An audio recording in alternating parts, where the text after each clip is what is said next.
নমস্কার বন্ধুরা, welcome to কর্মজীবন। বন্ধুরা, চলে এসেছি এই সপ্তাহ কর্মসংস্থান পেপার নিয়ে। তো দেখে নেবো এক নজরে এই সপ্তাহের কর্মসংস্থান পেপারে কী কী চাকরি খবর প্রকাশিত হয়েছে। তো প্রথমত দেখতে পাচ্ছ এখানে রেল নিরাপত্তা বাহিনীতে 2250 কনস্টেবল ও সাব ইন্সপেক্টর, মাধ্যমিক ও গ্র্যাজুয়েট পাস ছেলেমেয়েদের জন্য।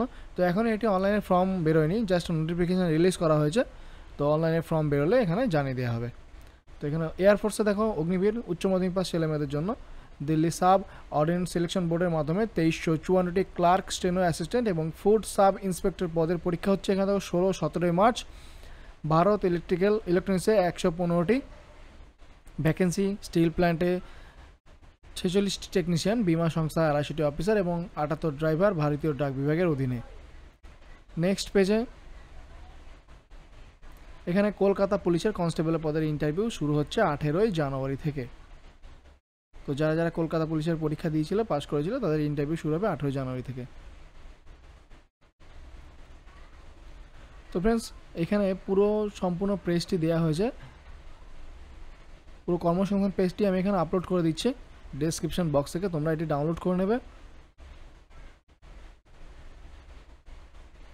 তো দেখো এখন রাজ্য কেন্দ্র সরকারের যেসব পদে তোমরা এখনও অ্যাপ্লাই করতে পারবে। সিএসআইআর সেকশন অফিসারের গ্র্যাজুয়েট পাস 444টি, উত্তর রেল অ্যাপ্রেন্টিস, মাধ্যমিক ও আইটিআই পাস ছেলেমেয়েদের জন্য 3093টি, পশ্চিম মধ্য রেল অ্যাপ্রেন্টিসে এখানে 3015টি, ইন্টেলিজেন্স ব্যুরোতে গ্র্যাজুয়েট পাসে 266টি, ম্যাগাজিন ডকে অ্যাপ্রেন্টিস গ্র্যাজুয়েট পাস ছেলেমেয়েদের জন্য, ডিপ্লোমা ছেলেমেয়েদের জন্য 200টি। রাজ্যের জয়েন্ট এন্ট্রান্স পরীক্ষার দরখাস্ত নিয়ে শুরু হচ্ছে উচ্চ মাধ্যমিক পাশে। তো এইভাবে সম্পূর্ণ ডিটেলস আমি এখানে দিয়ে দিয়েছি, পুরো কর্মসংস্থান পেপারটি দিয়েছি আমি, তোমরা ডাউনলোড করে নেবে ফ্রিতে সম্পূর্ণ, এবং প্রত্যেক সপ্তাহে নিয়মিত আপডেট পেতে চ্যানেলটি সাবস্ক্রাইব করে রাখো। দেখা হচ্ছে পরের ভিডিওতে।